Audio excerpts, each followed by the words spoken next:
ಮಕ್ಕಳುಗಳು ಕೂಡ ಕೆಲವೊಂದು ಚಿಕ್ಕ ವಯಸ್ಸಿಗೆ ತಪ್ಪಾಗ್ತಾರಲ್ಲ ಅವರಿಗೂ. ಅವ್ರ ಹೈಟ್ಗೆ ಎಷ್ಟು ಇರ್ಬೇಕು ಅಷ್ಟೇ ವೆಯ್ಟ್ ಇರಬೇಕು. ಈಗ ನಾನು 6 ಅಡಿ ಇದ್ದೀನಿ ಅಂತಂದರೆ my weight should be around 75 to 80 kgs. ಅದ್ರ ಮೇಲೆ ಜಾಸ್ತಿ ಆಯ್ತು ಅಂದರೆ into 3 times is your heart rate. Gobi ಮಂಚೂರಿಯಲ್ಲಿ ಕಲರ್ ಹಾಕವನೆ, ಫ್ರೈಡ್ ರೈಸಲ್ಲಿ ಅಜಿನೋಮೋಟೊ ಹಾಕಿರ್ತಾನೆ, ಇನ್ನೊಂದರಲ್ಲಿ ಇದು ಹಾಕಿರ್ತಾನೆ. ಇದೆಲ್ಲ again it is all chemicals. ವಾಕ್ಯ ಮಾಡೋರಿಲ್ಲ, 2,000-3,000 ಸ್ಟೆಪ್ ವಾಕ್ ಮಾಡೋರೇ ಇಲ್ಲ. ಯಾವಾಗ ನಿದ್ದೆ ಮಾಡ್ಕೊಂಡು ತಿನ್ಕೊಂಡು ಮಲ್ಕೊಂಡವ್ರು ಇದ್ದಾರೆ, ಬರೀ ಪುಸ್ತಕ ಓದ್ಕೊಂಡು ಕೂತಿರೋರು ಇದ್ದಾರೆ, ಏನು ಕೆಲಸ ಮಾಡಲ್ಲ.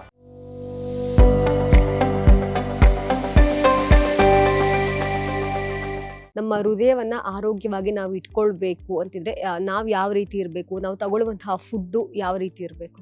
First and foremost you have to be very active. More than 10 to 15 minutes you should not be ideal. ನೀವು ಕೂತ್ಕೊಂಡಿರಬಾರ್ದು, ಆಯ್ತಾ?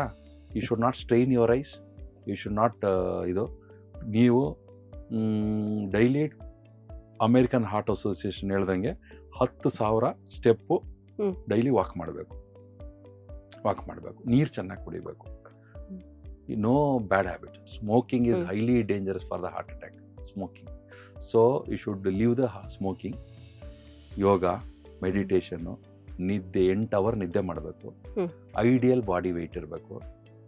ನಾನು ಲಾಸ್ಟ್ ಟೈಮ್ ಹೇಳ್ದಂಗೆ ಮಿನಿಮಮ್ ಈಗ ಒಬ್ಬ ವ್ಯಕ್ತಿ ಅವ್ರ ಹೈಟ್ಗೆ ಎಷ್ಟು ಇರ್ಬೇಕು ಅಷ್ಟೇ ವೆಯ್ಟ್ ಇರಬೇಕು. ಈಗ ನಾನು 6 ಅಡಿ ಇದ್ದೀನಿ ಅಂತಂದರೆ my weight should be around 75 to 80 kgs. ಅದ್ರ ಮೇಲೆ ಜಾಸ್ತಿ ಆಯ್ತಂದರೆ into 3 times is your heart risk. ಈಗ ನೀವು 60 kg ಇರ್ತೀರಾ ಅಂತ ಇಟ್ಕೊಳ್ಳಿ. 60 ನೀವೊಂದು 5 ನಿಮ್ಮ height in centimetres, height in centimetres minus your ಇದು weight, that should be your weight, ideal weight. ಈಗ ನಾನು 180 centimeter ಆಗ್ತೀನಿ, ನಾನು 6 ಅಡಿ ಇದ್ದೀನಿ, 180 centimeter ಇದ್ದೀನಿ. 100 centimeter ಮೇಂಟೈನ್ ಮಾಡಿದ್ರೆ 80 kg ಆಗ್ತೀನಿ. 80 ಇರಬೇಕು. ಅದ್ರ ಮೇಲೆ ನಾನೀಗ 80 kg ಇದ್ದೀನಿ. ಈಗ ನಾನು ಕರೆಕ್ಟಾಗಿ ಈಗ 90 ಇದ್ದೀನಿ. ನಾನು ಇರಬೇಕಾಗಿದೆ 80, 10 kg ಜಾಸ್ತಿ ಇದೆ. So 3 times 30% I mean for the heart risk. That extra weight ಏನಿದೆ ಅಲ್ಲ, into 3 times, that is your percentage of your future getting problem of heart attack. 40 kg ಇರೋನು 50 kg ಇದ್ರೆ ಅವನು 10% ಜಾಸ್ತಿ ಇದ್ದಾನೆ. So he has to reduce that weight. Sir, ಇವಾಗ ಮಕ್ಕಳುಗಳು ಕೂಡ ಕೆಲವೊಂದು ಚಿಕ್ಕ ವಯಸ್ಸಿಗೆ ತಪ್ಪಾಗ್ತಾರಲ್ಲ ಅವರಿಗೂ? ಅದು ಹೇಗೇನು ಜೆನೆಟಿಕ್ ಇದಿರ್ತದೆ. ಸೊ ಐಡಿಯಲ್ ಬಾಡಿ ವೆಯ್ಟ್, ನೀರು ಚೆನ್ನಾಗಿ ಕುಡಿಬೇಕು, ಎಷ್ಟಿರುತ್ತೆ ಅಷ್ಟೇ ಇರಬೇಕು ಬಾಡಿ ವೆಯ್ಟು, ನಾವು ಹೇಳಿದ ಐಡಿಯಲ್ ವೆಯ್ಟು. ಮತ್ತು ನೀವು ಆ್ಯಕ್ಟಿವಿಟಿ ಇರಬೇಕು. ನೀವು ಒಂದು ಕಡೆ ಕೂತ್ಕೋಬಾರ್ದು. Physical activity, you restrict all your ಇದು ಯೋಗ, ಮೆಡಿಟೇಷನ್ನು, ಐಡಿಯಲ್ ನಿದ್ದೆ, ಸ್ಲೀಪಿಂಗ್, ಅಂಡ್ ಯು ಶುಡ್ ಇಷ್ಟು ನೀವು ರೆಗ್ಯುಲರ್ ಆಗಿ ಯೋಗ ಮಾಡ್ತಾ ಇದ್ರೆ ನಿಮ್ದು ಆರೋಗ್ಯ ಒಂದು ವೆಜಿಟೇರಿಯನ್ ಡಯಟ್. ಈಗೆಲ್ಲ ಜಂಕ್ ಫುಡ್ಸು, ಎಲ್ಲ ಮಿಕ್ಸ್ ಫುಡ್ಸು, ಎಲ್ಲ chemicals, kidney problem, liver problem, ಇವೆಲ್ಲ ಈಗ ತಿನ್ನೋ ಫುಡ್ಡಲ್ಲಿ, ಕುಡಿಯೋ ನೀರಲ್ಲಿ ಲೆಡ್ ಇದೆ. ನೀವು ಚಿಕ್ಕಬಳ್ಳಾಪುರ ಸೈಡು, ಆನೇಕಲ್ ಸೈಡ್ ಎಲ್ಲ ಹೋದ್ರೆ ಅಂಡರ್ಗ್ರೌಂಡ್ ವಾಟರ್ ಇಸ್ ಪೊಲ್ಯೂಟೆಡ್. ಆ ವಾಟ್ರಲ್ಲಿ ಎಲ್ಲ ಮಾಡ್ತಾ ಇದ್ದಾರೆ ಜಿಯೋಲಜಿ ಡಿಪಾರ್ಟ್ಮೆಂಟ್ ಅವರು, there is a lead content in the water. ಈಗ ಅಲ್ಲಿ ಫ್ಯಾಕ್ಟ್ರೀಸ್ ಇದೆ, ಆ ಎಲ್ಲ ಫ್ಯಾಕ್ಟ್ರೀಸ್ ಎಲ್ಲ ಕೆಮಿಕಲ್ಸು ಡೈರೆಕ್ಟಾಗಿ ವಾಟ್ರಿಗೆ ಹೋಗುತ್ತೆ, ಮಳೆ ನೀರು ಬೀಳುತ್ತೆ, ಆ ವಾಟ್ರ್ ಭೂಮಿ ಒಳಗೆ ಹೋಗುತ್ತೆ, ಅಂಡರ್ಗ್ರೌಂಡ್ ವಾಟರ್ ಪೊಲ್ಯೂಟ್ ಆಗ್ತದೆ. ಎಲ್ಲ ನೀರೊಳಗೆ ಲೆಡ್ನ ಅಂಶ ಇದೆ. ಲೆಡ್ ಈಸ್ ಹೈಲಿ ಕಾಸ್ ಪ್ಲಂಬಿಸಮ್ ಅಂತ ಕರಿತೀವಿ. ಸೊ ಸಣ್ಣ ಮಕ್ಕಳಲ್ಲೇ ಮೆಂಟಲ್ ರಿಟಾರ್ಡೇಷನ್ನು, ಅಲ್ಲಲ್ಲಿ ಇದಾಗೋದು, ಇವೆಲ್ಲ ಕಾಮನ್. ಸೊ ಒಳ್ಳೆ ನೀರು ಕುಡಿಬೇಕು, ಶುದ್ಧವಾದ ನೀರು ಕುಡಿಬೇಕು. ಇದಿಷ್ಟೆಲ್ಲ ನಾವು ಹೇಳಿದ್ದನ್ನೆಲ್ಲ ಮಾಡಬೇಕು. Life style, food. ಗೋಬಿ ಮಂಚೂರಿಯಲ್ಲಿ ಕಲರ್ ಹಾಕವನೆ, ಫ್ರೈಡ್ ರೈಸಲ್ಲಿ ಅಜಿನೋಮೋಟೊ ಹಾಕಿರ್ತಾನೆ, ಇನ್ನೊಂದರಲ್ಲೇ ಇದು ಹಾಕಿರ್ತಾನೆ. ಇದೆಲ್ಲ again it is all chemicals which is cause damage. Even ತಿನ್ನೋ ತಟ್ಟೆ, ಪ್ಲಾಸ್ಟಿಕ್ ಲೋಟ ಕೂಡ ದಟ್ ಪ್ಲಾಸ್ಟಿಕ್ ಕಂಟೆಂಟ್ ಇಲ್ಲಿ go to your blood vessel. ತಿನ್ನೋ ಪದಾರ್ಥ ಹೊಟ್ಟೆಲಿ ಹೋಗಿ ಅದು ಮೈಕ್ರೋ ಡೆಪಾಸಿಟ್ ಆಗಿ, ನ್ಯಾನೋ ಪಾರ್ಟಿಕಲ್ ಆಗಿ ಬ್ರೈನಲ್ಲಿ ಹೋಗಿ ಡೆಪಾಸಿಟ್ ಆಗಿದೆ. ಅವೆಲ್ಲ ಹೋಗಲ್ಲ, ಬಾಡಿ ಒಳಗೆ ಹಾಕೋದು ಈಸಿ, ಯಾವುದನ್ನು ತೆಗೆಯೋದು ತುಂಬ ಕಷ್ಟ. ಸೊ ಅದು ಏನು ಮಾಡೋಕೆ. ಸೊ ಇದನ್ನೆಲ್ಲ ನಾವು ಮಾಡೋಕೆ, ನಾವು ಎಲ್ಲ ಕುಡಿಯೋ ನೀರು, ಉಸಿರಾಡೋ ಗಾಳಿ, ತಿನ್ನೋ ಪದಾರ್ಥ, ಇದೆಲ್ಲ ಸ್ವಚ್ಛವಾಗಿರ್ಬೇಕು. ಅಲ್ಲೂ ಪೊಲ್ಯೂಟ್ ಆದರೆ, ಏರ್ ಪೊಲ್ಯೂಷನ್ ಆದರೆ ಎಗೇನ್ ಎಲ್ಲ ಥರ ಪಾರ್ಟಿಕಲ್ಸು ಲಂಗ್ಸ್ ಒಳಗೆ ಹೋಗುತ್ತೆ, ತೆಗಿಯೋಕ್ಕಾಗಲ್ಲ. ಸೊ ಇದಿಷ್ಟು ಮಾಡಿದ್ರೆ ಪ್ರತಿಯೊಬ್ಬರು ಅವರ ಹಾರ್ಟ್ ಆರೋಗ್ಯನ ಕಾಪಾಡೋ. ಪ್ರತಿ ವರ್ಷಕ್ಕೊಂದ್ಸಲ ಆ್ಯನ್ಯಲ್ ಚೆಕಪ್ ಮಾಡಿಸ್ಬೇಕು. ಈಗ ಆಲ್ರೆಡಿ ಕಾಯಿಲೆ ಬಂದಿರೋರು 3 ತಿಂಗಳಿಗೊಂದ್ಸಲ ಎಲ್ಲ ತಮ್ಮ ಹಾರ್ಟು ಲಿಪಿಡ್ಸ್ ಚೆನ್ನಾಗಿದೆಯಾ, ಬ್ಲಡ್ಡಲ್ಲಿ ಎಷ್ಟು ಕೊಲೆಸ್ಟ್ರಾಲ್ ಇದೆ, ಲಿವರ್ ಚೆನ್ನಾಗಿ ಕೆಲಸ ಮಾಡ್ತಿದೆಯಾ, ಕಿಡ್ನಿ ಚೆನ್ನಾಗಿ ಕೆಲಸ ಮಾಡ್ತಿದೆಯಾ, ಶುಗರ್ ಇದ್ದರೆ ಶುಗರ್ ಕಂಟ್ರೋಲಲ್ಲಿದೆ, ಪ್ರತಿ 3 ತಿಂಗಳಿಗೆ ಮಾಡ್ಕೊಬೇಕು. ಮತ್ತು ಪ್ರತಿ ಫ್ಯಾಕ್ಟ್ರಿಯಲ್ಲಿ ಮತ್ತು ಎಲ್ಲ ಆರ್ಗನೈಸೇಷನಲ್ಲಿ annual medical checkup is very important. AMC ಎಲ್ಲಿಗೆ ದುಡ್ಡು ಹಾಕ್ತಿರೋ ಬಿಡ್ತಿರೋ ಆ್ಯನ್ಯುವಲ್ ಮೆಡಿಕಲ್ ಚೆಕಪ್ಪು ಕಂಪಲ್ಸರಿಯಾಗಿ ಮಾಡ್ಬೇಕು. ಪ್ರತಿ ವರ್ಷಕ್ಕೊಂದ್ಸಲ ಟ್ರೆಡ್ಮಿಲ್ ಟೆಸ್ಟು, ECG ಮಾಡಿಸ್ಬೇಕು, ಲಿಪಿಡ್ಸ್ ಚೆಕ್ ಮಾಡಬೇಕು, ಬ್ಲಡ್ದು ಏನಿದೆ, ಕಣ್ಣು ಚೆಕ್ ಮಾಡಬೇಕು, ಇದನ್ನೆಲ್ಲ ನಾವು ಚೆಕ್ ಮಾಡ್ತಾ ಇರಬೇಕು. ಸೊ ಯು ವಿಲ್ ನೋ ನಿಮ್ಗೇನಾದ್ರು ಇದೆಯಾ ಇಲ್ವಾ. ಈ ಕೆಲವರು ನಾರ್ಮಲ್ ಆಗಿ ಒಳ್ಳೆ ಹಾರ್ಟ್ ಬಿಟ್ಟಿರುತ್ತೆ, ನೀವೆಲ್ಲೋ ಈಗ ಬ್ಯಾಡ್ ಕೊಲೆಸ್ಟ್ರಾಲ್ ಎಲ್ಲ ಆಗಿ ಹಾರ್ಟಲ್ಲಿ ರಕ್ತಬೀಜ ನಾಳುಗಳು ಮುಚ್ಚೋಗಿ ನಿಮ್ಗೆಲ್ಲೋ ಲಾಸ್ಟ್ ಸ್ಟೇಜಲ್ಲಿ ಗೊತ್ತಾಗುತ್ತೆ ಹಿಂಗೆ ಆಗಿದೆ ಅಂತ. ಅವಾಗೇನು ಮಾಡೋಕ್ಕಾಗಲ್ಲ. ಮೊದಲೇ ತಿಳ್ಕೊಂಡಿದ್ವಿ ಆ್ಯನ್ಯುವಲ್ ಮೆಡಿಕಲ್ ಚೆಕಪ್ನ ಮಾಡ್ತಾ ಇದ್ರೆ ಅಟ್ಲೀಸ್ಟ್ ನಮ್ಗೆ ಗೊತ್ತಾಗುತ್ತೆ ಏನು ನಡೀತಾ ಇದೆ, ಏನು ನಾವು ಎಲ್ಲಿದ್ದೀವಿ ಅಂತ. So if you know you prevention you can take precaution. ಈಗ ವಾಕ್ಯ ಮಾಡೋರಿಲ್ಲ, 2,000-3,000 ಸ್ಟೆಪ್ ವಾಕ್ ಮಾಡೋರೇ ಇಲ್ಲ, ಯಾವಾಗಲೂ ನಿದ್ದೆ ಮಾಡ್ಕೊಂಡು ತಿನ್ಕೊಂಡು ಮಲ್ಕೊಂಡವ್ರು ಇದ್ದಾರೆ, ಬರೀ ಪುಸ್ತಕ ಓದ್ಕೊಂಡು ಕೂತಿರೋರು ಇದ್ದಾರೆ, ಏನು ಕೆಲಸ ಮಾಡಲ್ಲ, ಏನೂ ಮಾಡಲ್ಲ. So life should be balanced. ಓದಿಗೆ ಇಷ್ಟೊತ್ತು, ಕೆಲಸ ಮಾಡೋಕ್ಕೆ ಇಷ್ಟೊತ್ತು, ಏನು ತಿನ್ನಬೇಕು, ಏನು ತಿನ್ನಬಾರ್ದು, ಎಷ್ಟು ಇದು ಮಾಡಬೇಕು, ಇದನ್ನೆಲ್ಲ ನಾವು ಬ್ಯಾಲೆನ್ಸ್ ಮಾಡಬೇಕು. ಇಟ್ಸ್ ಬ್ಯಾಲೆನ್ಸ್ ಮಾಡಿದ್ರೆ ಇವರ ಆರೋಗ್ಯ ಚೆನ್ನಾಗಿರುತ್ತೆ. ಸರ್, ಇನ್ನೊಂದು ಪ್ರಶ್ನೆ. ಈಗ ಬೇಸಿಗೆ ಸ್ಟಾರ್ಟ್ ಆಗಿದೆ ಆಲ್ರೆಡಿ. ಸೊ ಬೇಸಿಗೆಯಲ್ಲೂ ಕೂಡ ಹಾರ್ಟ್ ಅಟ್ಯಾಕ್ ರೇಟ್ಸ್ಗಳು ಜಾಸ್ತಿ ಆಗ್ತಾ ಇದೆ. ಅದು ಅಂದರೆ ಬಿಸಿಲಿನ ತಾಪಮಾನಕ್ಕ ಅಥವಾ ಯಾಕೆ ಅಂತ? ಬೇಸಿಗೆ ಹಾರ್ಟ್ ಅಟ್ಯಾಕಲ್ಲಿ ಡಿಹೈಡ್ರೇಷನ್. ಈಗ ರಾಯಚೂರಲ್ಲಿ 45, ಗುಲ್ಬರ್ಗಲ್ಲಿ 50 ಡಿಗ್ರಿ ಟೆಂಪರೇಚರು. ಇನ್ನು ಈಗ ಎಸ್ಪೆಷಲಿ ಕೆಮಿಕಲ್ ಫ್ಯಾಕ್ಟ್ರಿಗಳು ಇದೆಲ್ಲ, ಈ ಗ್ಲಾಸ್ ಫ್ಯಾಕ್ಟ್ರಿ, ಸಿಮೆಂಟ್ ಫ್ಯಾಕ್ಟ್ರಿ, ಇಲ್ಲೆಲ್ಲ ಬಿಸಿಲಿ ಐರನ್ ಸ್ಟೀಲ್ ಫ್ಯಾಕ್ಟ್ರಿ, ಅಲ್ಲಿ ಎಂಪ್ಲಾಯೀಸ್ ಎಲ್ಲ ಅಲ್ಲಿ ಕಬ್ಬಿಣದ ಬೆಂಕಿ ಮುಂದೆ ಕೆಲಸ ಮಾಡ್ತಾ ಇರ್ತಾರೆ. ಈಗ ಇಲ್ಲಿ ಪ್ರಕೃತಿಯಲ್ಲಿ ಟೆಂಪರೇಚರು 45-50, ಅಲ್ಲಿ ಬಾಡಿಯಲ್ಲಿರೋ ವಾಟರ್ ಕಂಟೆಂಟ್ ಎವಾಪರೇಟ್ ಆಗಿ ಡಿಹೈಡ್ರೇಷನ್ ಆಗುತ್ತೆ. Patient because of the dehydration itself body will go to shock. ನೀರಿನ ಪ್ರಮಾಣ ಕಡಿಮೆ ಆಗ್ತಿದ್ದಂಗೆ ಬಾಡಿ ಒಳಗೆ ಎಲ್ಲ ಮೆಕ್ಯಾನಿಸಮ್ ಚೇಂಜ್ ಆಗುತ್ತೆ. ಬಾಡಿಯಲ್ಲಿ ಒಂದು ಮೆಕ್ಯಾನಿಸಮ್, ದೇವರು ಎಷ್ಟು ಚೆನ್ನಾಗಿ ಬಾಡಿನ ಸೃಷ್ಟಿ ಮಾಡಿದಾನಂದ್ರೆ ಪ್ರತಿಯೊಂದನ್ನು ಕಂಪನ್ಸೇಟ್ ಮಾಡುತ್ತೆ. ಯಾವುದೇ ಪ್ರಾಬ್ಲಮ್ ಏನೇ ಇದ್ರೂ ಅದನ್ನು ಕಂಪನ್ಸೇಟ್ ಮಾಡುತ್ತೆ. ಆದರೆ ಒಂದು ಸ್ಟೇಜಲ್ಲಿ ಕೈ ಕೊಟ್ಬಿಡುತ್ತೆ, ಅದನ್ನು ನಾವು ಸರಿ ನೋಡಿ. ಸೊ ಎಸ್ಪೆಷಲಿ ಸಮ್ಮರ್ ಸೀಸನಲ್ಲಿ ಇದರಲ್ಲೆಲ್ಲ you should drink lot of water ಎಷ್ಟಿರಬೇಕು ಅಷ್ಟಿರಬೇಕು. 6-7 ಲೀಟ್ರ್ ನೀರು ನಮಗೆ ಡೈಲಿ ಮೇಂಟೈನ್ ಆಗಬೇಕು, ಏನೋ ಮಿನಿಮಮ್. ಸೊ ಪ್ರತಿ ವ್ಯಕ್ತಿನೂ 3-4 ಲೀಟ್ರ್ ನೀರು ಪ್ರತಿದಿನ ಕುಡಿಬೇಕು. ಬಾಡಿಯಲ್ಲಿ ಅಡಿಕ್ವೇಟ್ ಡಿಹೈಡ್ರೇಷನ್ ಇರಬೇಕು. ಇದ್ರೆ ನೀವು ಸಮ್ಮರ್ ಸೀಸನ್ನಲ್ಲಿ ಇದು especially colour drinks, cool drinks ಕುಡಿತೀನಿ, ನಾನು ಸ್ಪ್ರೈಟ್ ಕುಡಿತೀನಿ, ನಾನು ಕೋಕೋ ಕೋಲಾ ಕುಡಿತೀನಿ, no, that is all carbonated waters. Again that will damage your kidney, that will damage all your bones ಸರಿಯಾಗಿ ಗ್ರೋತ್ ಆಗಲ್ಲ ಮಕ್ಕಳಿಗೆ. ಮತ್ತೆ ಕಾರ್ಬೋನೇಟೆಡ್ ವಾಟರ್ ಕುಡಿಯೋದ್ರಿಂದ ಜಾಯಿಂಟ್ ಪ್ರಾಬ್ಲಮ್ಮು, ಮಕ್ಕಳಿಗೆ ಕ್ಯಾನ್ಸರ್ ಕಾಯಿಲೆಗಳು ಇದೆಲ್ಲ ಬರುತ್ತೆ.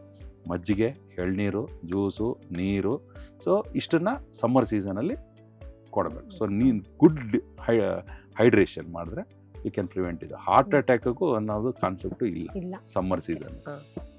ಸರ್, ಈ ಟೈಮ್ನಲ್ಲಿ ಪ್ರೆಗ್ನೆಂಟ್ ಲೇಡೀಸ್ ಅವರ ಆರೋಗ್ಯನ ಯಾವ ರೀತಿ ಕಾಪಾಡ್ಕೊಳ್ಬೇಕು? ಯಾವ ಟೈಮಲ್ಲಿ ಹೇಳಿ? ಈಗ ಬೇಸಿಗೆ ಟೈಮಲ್ಲಿ ಪ್ರೆಗ್ನೆಂಟ್ ಲೇಡೀಸು ಮಾಮೂಲಿ ಈಗ ರೆಗ್ಯುಲರ್ ಆಗಿ 9 ತಿಂಗಳಿಗೆ expected 9 months 7 days, that is the normal. ಇದು ಒಂದು ಪ್ರೆಗ್ನೆನ್ಸಿ, ಒಂದು ಕನ್ಸೆಪ್ಷನ್ ಆಗಿ ಮಗು 9 months 7 days ಇಸ್. ಈಗ ಫಸ್ಟ್ 3 months ನಾವು ಒಂಥರ ಫಾಲೋ ಅಪ್ ಮಾಡ್ತೀವಿ ಪೇಷಂಟ್. ನೆಕ್ಸ್ಟ್ ಈಗ ಆ 9 ತಿಂಗಳನ್ನ 3 ಸ್ಟೇಜಲ್ಲಿ ಡಿವೈಡ್ ಮಾಡ್ತೀವಿ. First 3 months, middle 3 months, last 3 months. First 3 months ಪ್ರತಿ ವಾರ ಪೇಷಂಟ್ ಹೋಗಿ ತೋರಿಸ್ಬೇಕು ಡಾಕ್ಟರ್, ಪ್ರತಿ once in a month. First 3 months once in a month, next 3 months once in 15 days, next 3 months once in a week. You have to meet the doctor. So ಪ್ರೆಗ್ನೆನ್ಸಿಯಲ್ಲಿ 3 months ವೇದಲ್ಲಿ 9 ತಿಂಗಳು ನಾವು protocol ಬೇರೆ ತರ ಇದೆ. First 3 months ಅಲ್ಲಿ ಅಂದ್ರೆ frequency ಜಾಸ್ತಿ ಇರುತ್ತೆ. ಅಂದ್ರೆ 1 ತಿಂಗಳಿಗೊಂದ್ಸಲ ಡಾಕ್ಟರ್ ಕಂಡ್ರೆ ಹೇಳ್ತಾರೆ. ಅವಾಗ ಯೂಶಲಿ ಕನ್ಸೆಪ್ಷನ್ 20th ವೀಕಲ್ಲಿ, ನಾರ್ಮಲಿ 4th ಮಂತ್ಗೆ ಎಲ್ಲ ಇದು ಆಗುತ್ತೆ, ಏನೋ ವಾಮಿಟಿಂಗ್ ಆಗುತ್ತೆ, ಇದಾಗುತ್ತೆ. That is all because of the hormonal changes ಆಗೋದ್ರಿಂದ. ಆ ಟೈಮಲ್ಲಿ you have to be very careful. ಈಗ ನಾವು ತಿನ್ನೋಪ್ಪ high protein diet, high nutritious diet, high fibre diet, these all should be given for the better growth of the baby. And ಕೊನೆಗೆ ಬಂದಾಗ ಪ್ರೆಗ್ನೆನ್ಸಿಲಿ ಏನು ನಾರ್ಮಲ್ ಪ್ರೆಗ್ನೆನ್ಸಿ ಇತ್ತಂತಂದರೆ ಕೊನೆಗೆ ಯೂಶಲಿ ನಾರ್ಮಲ್ ಆಗಿ ಡೆಲಿವರಿ ಆಗುತ್ತೆ. It's a pregnancy is nothing but delivery is a wait and watch. Normally there is a natural process where the things will happen. So ಈ summer ಸೀಸನಲ್ಲಿ you have to be same. ಈ common ಇದ್ದಂಗೆ ಇವ್ರಿಗೂ hydration ಜಾಸ್ತಿ ತೊಗೊಬೇಕು, ನೀರು ಜಾಸ್ತಿ ಕುಡಿಬೇಕು, ಹೈ ಫೈಬರ್ ತಗೋಬೇಕು. You should avoid going to sunlight exposure. So ಇಷ್ಟು ಮಾಡ್ತಂದ್ರೆ ನಾರ್ಮಲ್ ಡಯಟ್ ಇದರಲ್ಲಿ they will be all right. There ಏನು ಎಕ್ಸ್ಟ್ರಾ ಏನು ಅಂತ ಏನಿಲ್ಲ. ಸರ್, ಕೊನೆಯದಾಗಿ ನಮ್ಮ ಹೃದಯಕ್ಕೆ ಸಂಬಂಧಪಟ್ಟಂತೆ ಆರೋಗ್ಯವಾಗಿ ಇಟ್ಕೊಳ್ಳೋದಕ್ಕೆ ಏನಾದರೂ ಒಂದಷ್ಟು ಟಿಪ್ಸ್, ಸಲಹೆಗಳನ್ನು ಕೊಡೋದಾದ್ರೆ? ಫಸ್ಟು ನೆಮ್ಮದಿಯಾಗಿರ್ಬೇಕು. ಫಸ್ಟ್ ನೆಮ್ಮದಿ ಅನ್ನೋದು ಹೆಂಗೆ ಬರುತ್ತೆ ಅನ್ನೋದು ನಾವು ಎಲ್ರಿಗೂ ಅವ್ರವ್ರಿಗೆ ಗೊತ್ತಿರುತ್ತೆ. ಒಬ್ಬೊಬ್ರು ಒಂದೊಂದು ಫೀಲ್ಡಲ್ಲಿ ಇರ್ತಾರೆ. ನಾನು ಹೇಳ್ದಂಗೆ ನೆಮ್ಮದಿ ಡೆಫಿನೇಷನ್ ಒಬ್ಬೊಬ್ರದ್ದು ಒಂದೊಂದು ಥರ, ಒಂದೊಂದು ವಯಸ್ಸಿಗೆ ಒಂದೊಂದು. ಸಣ್ಣ ಹುಡುಗರ ನೆಮ್ಮದಿ ಬೇರೆ, ಕಾಲೇಜ್ ಹುಡುಗರ ನೆಮ್ಮದಿ ಬೇರೆ, ದುಡಿಯೋರ್ದು ನೆಮ್ಮದಿ ಬೇರೆ. ಸೊ ಆ ವಯಸ್ಸಿಗೆ ಹೆಂಗೆ ನೆಮ್ಮದಿ ಅನ್ನೋದನ್ನ ಫಸ್ಟ್ ಕಂಡ್ಬೇಕು. ನೆಮ್ಮದಿಯಾಗಿ ನಿದ್ದೆ ಮಾಡಬೇಕು, ಒಳ್ಳೆ ಸ್ಪೋರ್ಟ್ಸ್ ಆ್ಯಕ್ಟಿವಿಟಿ. ಮಕ್ಕಳೆಲ್ಲ 2 ಆ್ಯಕ್ಟಿವಿಟೀಸ್ ಕಂಪಲ್ಸರಿ ಆ್ಯಕ್ಟಿವಿಟೀಸ್ ಆಗಬೇಕು. 2 indoor activity, 2 outdoor activity. They have to develop their mind and they have to make a stress free. ಚಿಕ್ಕಂದರಲ್ಲೇ ಪ್ರಕೃತಿ ಜೊತೆ ಮನುಷ್ಯ ಕಳಿಬೇಕು, ಪ್ರಕೃತಿನ ಪ್ರೀತಿಸ್ಬೇಕು, ಪ್ರಕೃತಿ ಜೊತೆ ಮನುಷ್ಯ ಕಳಿಬೇಕು. ಸೊ ಚಿಕ್ಕ ಮಕ್ಕಳಿಗೆ ವಿ ಶುಡ್ ಸಿ ದಟ್ ಚಿಕ್ಕಂದಿನ ಪ್ರಕೃತಿನ ಪ್ರೀತಿಸೋದು ಹೆಂಗೆ ಅಂತ ಹೇಳ್ಕೊಡ್ಬೇಕು. ಮರ ಗಿಡ, ಪ್ರಕೃತಿ, ಊರು, ಟೂರು, ಟ್ರಿಪ್ ಕರ್ಕೊಂಡೋಗಿ ಮಕ್ಕಳನ್ನ ನೇಚರಲ್ಲಿ ಮಕ್ಕಳನ್ನ ಬೆಳೆಸ್ಬೇಕು. ಸೊ ಅದು ಆ ವಯಸ್ಸಿಗೆ. ಇನ್ನು ಮಿಡ್ಲ್ ಇದು ಬಂದಾಗ ಅವ್ರನ್ನ ಈ ಯೂತ್ಸ್ಗೆ ಅಡಿಕ್ಷನ್ಸ್ ಆಗ್ಬೋದು. ಈಗ ಸ್ಮೋಕಿಂಗು, ಆಲ್ಕೋಹಾಲು, ಅಡಿಕ್ಷನ್ಸ್, ಬೇರೆ ಬೇರೆ ಥರ 100 ಪ್ರಾಬ್ಲಮ್ ಇದೆ ಸಮಾಜದಲ್ಲಿ. ಆ ವಯಸ್ಸಿಗೆ ಅದನ್ನೆಲ್ಲ ವಿ ಹ್ಯಾವ್ ಟು ಕಂಟ್ರೋಲ್ ಅವ್ರನ್ನ. ಒಂದು ಏನು ಹೇಳ್ತಾರೆ, ಅದು ಹುಚ್ಚು ವಯಸ್ಸದು ಏನು ಹೇಳ್ತಾರೆ, 20ರಿಂದ 20 ಇದೆಯಲ್ಲ, 18ರಿಂದ 20, ಆ ವಯಸ್ಸಿಗೆ ಅವ್ರಿಗೆ, ಆ ವಯಸ್ಸಿಗೆ ಅವ್ರನ್ನ ಕರೆಕ್ಟಾಗಿ ಚಾನಲೈಸ್ ಮಾಡಿ ಅವ್ರ ಥಾಟ್ಸು, ಯೋಚನೆಗಳನ್ನ ಇದು ಮಾಡಬೇಕು. ಅವ್ರನ್ನ ಒಂದು ಪಾಸಿಟಿವ್ ಆಗಿ ಅವ್ರನ್ನ ನಾವು ಅವ್ರ ಮನಸ್ಸಲ್ಲೇ ತುಂಬಬೇಕು. ಇಲ್ಲ ಅಂತಂದರೆ ಮಕ್ಕಳು ಅಡ್ದಾರಿ ಹಿಡ್ಕೊಂಡು ಹೋಗ್ಬಿಡ್ತಾರೆ. ಏನು ಆ ವಯಸ್ಸಿಗೆ ತಕ್ಕಂತೆ ಇದು ಕಾಲೇಜ್. ಸೊ ಆ ವಯಸ್ಸಿಗೆ 30 to 40 ಫೈನಾನ್ಷಿಯಲ್ ಟ್ರಾನ್ಸಾಕ್ಷನ್ಸು. ಈಗ ಅವ್ರ ಮದುವೆ ಆಗಿದೆ, ಮಕ್ಕಳಿದೆ, ಇನ್ನೊಂದಿದೆ, ಸಂಬಳ ಇಲ್ಲ, ಸಂಪಾದನೆ ಇಲ್ಲ. ಈ ಕ್ಯಾಬ್ ಡ್ರೈವರ್ಗಳು ಎಷ್ಟೋ ಜನ ಏನೇನೋ ಮಾಡೋರು. ಇದೆಲ್ಲ ಯಾಕಾಗುತ್ತೆ? ಇರ್ ಇಸ್ ಎ ಮಿಸ್ ಮ್ಯಾಚ್. ಅವ್ರ ಯೋಚನೆಗೂ, ಅವ್ರು ಮಾಡೋ ಕೆಲಸಕ್ಕೂ, ಅವ್ರು ಇರೋ ಜಾಗಕ್ಕೂ, ಅವ್ರು ನೋಡ್ತಾ ಇರೋದಕ್ಕೂ ಒಂದಕ್ಕೂ ಟ್ಯಾಲಿ ಆಗಲ್ಲ. ಆಟೋಮೆಟಿಕಲಿ ಪ್ರಕೃತಿದತ್ತವಾಗಿ ಎಲ್ರಿಗೂ ಆಸೆ ಎಲ್ಲ ಇರುತ್ತೆ, ಬಟ್ ಅದನ್ನು ಫುಲ್ಫಿಲ್ ಮಾಡೋಕ್ಕಾಗಲ್ಲ. ಸೊ ಮೈಂಡು ಕ್ರೈಮ್ ಥರ ಓಡುತ್ತೆ, ಕ್ರಿಮಿನಲ್ಸ್ ಥರ. ಸೊ ಏನೋ ಬ್ಯಾಡ್ದಿದ್ದು ಏನೋ ಮಾಡೋಕ್ಕೆ ಹೋಗ್ತಾರೆ. ಸೊ ಆ ವಯಸ್ಸಿಗೆ 30ರಿಂದ 40ಕ್ಕೆ ಅವ್ರಿಗೇನು, ಅವ್ರಿಗೊಂದು ಕರೆಕ್ಟಾಗಿ ವಿವೇಚನೆ, ಜೀವನದ ಸತ್ಯ ತಿಳಿಸ್ಬೇಕು. ಎಲ್ಲರೂ ಏನು ಹೇಳ್ತಾರೆ, ಒಂದು ನೆಮ್ಮದಿಯಾಗಿ you should follow the spirituality ಆ ವಯಸ್ಸಲ್ಲಿ. And you should know the importance. ಹೆಂಡ್ತಿ ಅಂದ್ರೇನು, ಮಕ್ಕಳಂದ್ರೇನು, ಸಮಾಜ ಅಂದ್ರೇನು, ಏನಂದ್ರೇನು ಅಂತ ನಿಮಗೆಲ್ಲ ಗೊತ್ತಿರಬೇಕು, ಗೊತ್ತು. ಸೊ ಆ 30 to 40 ನೀವು ಸ್ಟ್ರೆಸ್ ಫ್ರೀ ಇರೋದು ಹೆಂಗೆ ಅಂತ ತಿಳ್ಕೊಬೇಕು. ಎಬೋ 40 years ಮತ್ತು too much of money, too much of ambition, too much of ಕನಸು, ಇವೆಲ್ಲ ಇಲ್ಲ. ನಿಮ್ಮ ದೇವರು ನಿಮ್ಗೇನು ಸಿಕ್ಕೇ ಸಿಗುತ್ತೆ. ನೀವು ಅದನ್ನು ಮೇಂಟೈನ್ ಮಾಡ್ಕೋಬೇಕು. 30 to 40. 50 ಕಾಯಿಲೆಗಳಿದ್ದವ್ರನ್ನ, ಕಾಯಿಲೆ ಬಂದವ್ರನ್ನ, ಫ್ಯಾಮಿಲಿ ಸ್ಟಫ್ ಕಾಯಿಲೆ ಇರುತ್ತೆ, ಇನ್ನೊಂದಿರುತ್ತೆ, ಅದನ್ನು ನಾವು ನೋಡಿಕೊಂಡು ಆ ವಯಸ್ಸಿಗೆ ಹೆಂಗೆ.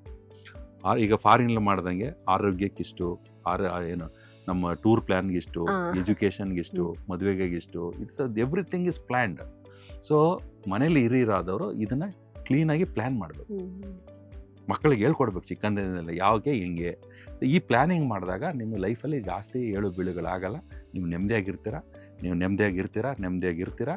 ಸೊ ನಿಮ್ಮ ಆರೋಗ್ಯ ಚೆನ್ನಾಗಿರುತ್ತೆ. ಈ ಥರ ಇಶ್ಯೂಸ್ ಆಗಲ್ಲ. ಎಲ್ಲೋ ಒಂದು ಕೆಲವರಿಗೆ ಊಟತಾನೆ ಬ್ಲಡ್ಡಲ್ಲಿ ಪ್ರಾಬ್ಲಮ್ ಇರುತ್ತೆ. ಈಗ ನಾನು ಹೇಳಿದೆ, ರುಮ್ಯಾಟಿಕ್ ಹಾರ್ಟ್ ಡಿಸೀಸ್ ಆಗ್ಬೋದು, ಕಂಜನೈಟಲ್ ಹಾರ್ಟ್ ಡಿಸೀಸ್ ಆಗ್ಬೋದು, ಬರ್ತ್ ಡಿಫೆಕ್ಟ್ಗಳಾಗ್ಬೋದು. ಇವೆಲ್ಲ ಇಟ್ ಈಸ್ ಇನ್ಪ್ರಿಡಿಕ್ಟಬಲ್. ಈಗ ವಿ ಹವ್ ಸೀನ್ ಪೀಪಲ್, ಈಗ ಸಣ್ಣ ಮಕ್ಕಳಿಗೆ ಎಷ್ಟೋ ಜನ ಸಣ್ಣ ಮಕ್ಕಳಲ್ಲೇ ಸತ್ತೋಗ್ಬಿಡೋರು ಪಾಪ. ಹುಟ್ತಾನೆ 5 ತಿಂಗಳು 2 ತಿಂಗಳು. So we don't know. ಅಂದರೆ ನಾವು ಕರೆಕ್ಟಾಗಿ ಅವ್ರಿಗೆ ಎಜುಕೇಷನ್ ಇರಲ್ಲ, ಒಂದು ಇದಿರಲ್ಲ. ಸೊ ಈಗ ಕರೆಕ್ಟಾಗಿ ಈಗ ಡಾಕ್ಟರ್ಸ್ಗಳು we have to identify them at the early stage. ಈ ಪ್ರೆಗ್ನೆಂಟ್ ಲೇಡಿಗೆ ಏನಾಗುತ್ತೆ, ಮಗುಗೆ ಏನಿದೆ, ನಾರ್ಮಲ್ ಆಗಿದೆಯಾ, ಇದೆಲ್ಲ ನಾವು ಕಡಿಬೇಕು. So we have to diagnose proper disease and we have to guide them irrespective of their status. ಅವ್ರ ದುಡ್ಡಿರಲಿ ದುಡ್ಡಿಲ್ದಿರಲಿ. So it is a duty of a profession to give a justice for ಇದು. ಆ age ಕಂಡಿಡ್ದು ಅವ್ರಿಗೆ ಹೇಳಬೇಕು. So that is ಅಷ್ಟು ಮಾಡ್ತಂತ most of the time ಆ ಏಜ್ಗೆ ತಕ್ಕಂಥ ಸ್ಟ್ರೆಸ್ನ ಅವಾಯ್ಡ್ ಮಾಡಿ ನಾವು ಮಾಡಿದ್ರೆ ಫ್ಯೂಚರಲ್ಲಿ ಒಳ್ಳೆ ದೇಶ, ಒಳ್ಳೆ ಪ್ರಜೆ, ಒಳ್ಳೆ ಜನ ಆಗ್ತಾರೆ. ಹಾರ್ಟ್ ಅಟ್ಯಾಕ್ ಅನ್ನೋದು ಕಡಿಮೆ ಆಗ್ತದೆ. ಸರ್ ತುಂಬ ಚೆನ್ನಾಗಿ ಹೇಳಿದ್ರಿ ಸರ್, ಆಡು ಭಾಷೆನಲ್ಲೇ ನಮಗೆ ಅರ್ಥ ಆಗಂಗೆ ತಿಳಿಸ್ಕೊಟ್ರಿ. ಸೊ ನಮ್ಮ ಪ್ರೋಗ್ರಾಮ್ಗೆ ಜಾಯ್ನ್ ಆಗಿದ್ದಕ್ಕೆ thank you so much sir. Thank you. ನೋಡಿದ್ರಲ್ವಾ, ಇದಾಗಿತ್ತು ಈ ಹೊತ್ತಿನ ಡಾಕ್ಟರ್ ಬಾಸ್ ವಿಶೇಷ ಕಾರ್ಯಕ್ರಮ. ಮತ್ತಷ್ಟು ಹೆಚ್ಚಿನ ಅಪ್ಡೇಟ್ಸ್ಗಳಿಗಾಗಿ ನೋಡ್ತಾ ಇರಿ ಡಾಕ್ಟರ್ ಬಾಸ್. ಲೇಟೆಸ್ಟ್ ಹಾಗೂ ಇಂಟ್ರೆಸ್ಟಿಂಗ್ ಸುದ್ದಿಗಳಿಗಾಗಿ ಬಾಸ್ ಟಿವಿ ಕನ್ನಡ ಚಾನೆಲ್ನ ಸಬ್ಸ್ಕ್ರೈಬ್ ಮಾಡಿ. ಹಾಗೆಯೇ ಬೆಲ್ ಐಕಾನ್ ಪ್ರೆಸ್ ಮಾಡಿ. ಇದರ ಜೊತೆಗೆ ಫೇಸ್ಬುಕ್, ಇನ್ಸ್ಟಾಗ್ರಾಮ್, ಎಕ್ಸ್ನಲ್ಲೂ ಮಿಸ್ ಮಾಡದೆ ಫಾಲೋ ಮಾಡಿ.